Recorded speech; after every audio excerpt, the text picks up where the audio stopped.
تھا کہ خاتون ہے تو کوئی ہاتھ نہیں لگائے گا, اگر کوئی زیادہ سے زیادہ ہوگا بھی معاملہ تو کوئی نوکری پہ بات آ جائے گی. کبھی کسی کی شکایت نہیں کی میں نے, کبھی کسی کو آپ نے جو بھی میری پریس کانفرنس میں کیا میں نے ہمیشہ برداشت کیا بڑی بہنوں کی طرح. لیکن اگر آج کسی نے پریس کانفرنس میں نوئسنس کریٹ کی, کسی نے شور اور بدتمیزی کی, تو میں اسپیئر نہیں کروں گی, میں بالکل صاف بتاؤں گی. اور کسی کی نوکری کے ساتھ میں قطعاً میرے اس میں ہے ہی, لیکن میری شکایت کا مطلب جو ہے وہ نوکری خراب ہونا ہے, جو میں نہیں چاہتی. مہربانی. ویسے تو نوکری کی بھی بڑی ضرورت ہے, جو سیدھی بات ہے. کوئی امیر کبیر ہے نہیں, کرائے کے گھر میں رہتے ہیں, اور میں اور میرے ہسبینڈ مل کے نوکری کرتے ہیں اور اپنا گھر چلاتے ہیں. تو کوئی ایک وہ ہوتا ہے نا کہ آپ بڑے کوئی جدی پشتی امیر ہیں تو جی کوئی فرق نہیں پڑتا, نوکری چلی بھی جائے, تو ایسا معاملہ تو ہے نہیں. اپنے گھر میں اپنے بچوں کے اوپر ہونے کی بھی ضرورت ہے. بچے بہت چھوٹے ہیں, 1-2 گھنٹے لیٹ ہو جاؤں تو پریشان ہو جاتے ہیں, سوچتے ہیں کہ ماما کیوں نہیں آ رہی ہیں, فون کرتے ہیں, پوچھتے ہیں, وہ ایک رات بھی نہیں رہ سکتے.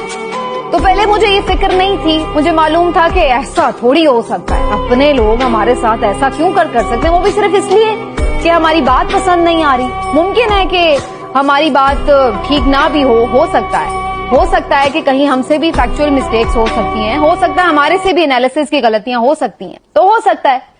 لیکن اس کا مطلب یہ تو نہیں کہ ہم کوئی ریاست دشمن ہیں, اس کا مطلب یہ تو نہیں کہ ہمیں کوئی اٹھا ہی لے جائے گا. لیکن اب میری یہ غلط فہمی, یہ خوش فہمی دور ہو چکی ہے.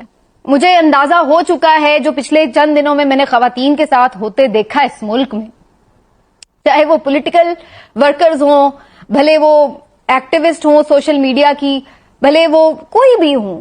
مطلب اس بات سے اب فرق نہیں پڑتا کہ آپ خاتون ہیں یا مرد ہیں, اس بات سے بھی فرق نہیں پڑتا کہ آپ کہہ کیا رہے ہیں, آپ سچ کہہ رہے ہیں یا جھوٹ کہہ رہے ہیں. اس بات سے بھی فرق نہیں پڑتا کہ وہ قانونی طور پر جرم ہے یا نہیں ہے جو آپ کا کہنا ہے. اور اس بات سے بھی فرق نہیں پڑتا کہ عدالت اس کے اوپر آپ کو پہلے سے ہی کوئی ضمانت دے چکی ہے یا نہیں دے چکی ہے. تو اب کسی بات سے کوئی فرق نہیں پڑتا. تو میں ایک جنگل میں رہ رہی ہوں, تو مجھے نہیں معلوم ہے کہ میں اگلی دفعہ آپ سے اس فورم سے بات کر رہی ہوں گی یا نہیں کر رہی ہوں گی.